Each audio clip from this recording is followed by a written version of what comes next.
முன்னாள் கல்வியுடைய சபையை மற்றும் அருள் சபையிலும் இந்த பவனியில் பங்கெடுப்பார்கள். அன்னையினுடைய புகழ்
சாத்தான்குளம் தாலுகா புத்தகாளன் விளை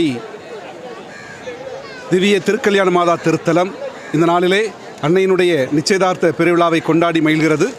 உலகத்திலே மூன்று ஆலயங்கள்தான் திருக்கல்யாண மாதாவுக்கு இருக்கிறது. ஒன்று பிரான்ஸ் தேசத்திலும், மற்றொன்று பாண்டிச்சேரியிலும், மற்றொன்று நம்முடைய புத்தகாளன் விளையிலும் அமையப்பட்டு இருக்கிறது.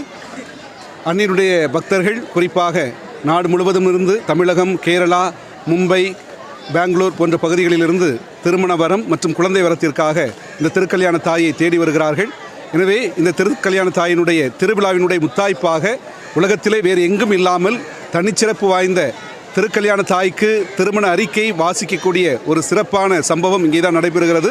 எனவே அதனுடைய முத்தாய்ப்பாக இந்த நாளிலே அன்னையினுடைய பக்தர்கள் ஆயிரக்கணக்கில் அன்னைக்கு சீர்வரிசை எடுத்து வந்து அன்னையினுடைய இந்த நிச்சயதார்த்த பவனியில் கலந்து கொண்டார்கள். அதனைத் தொடர்ந்து நடைபெற்ற திருப்பலியிலே திருக்கல்யாண தாய்க்கு திருமண அறிக்கை வாசிக்கப்பட்டிருக்கிறது. இன்னும் இதனுடைய தொடர்ச்சியாக வருகின்ற 14ஆம் தேதி அன்று அன்னைக்கு திருக்கொடியேற்றத்தோடு திருவிழா தொடங்குகிறது.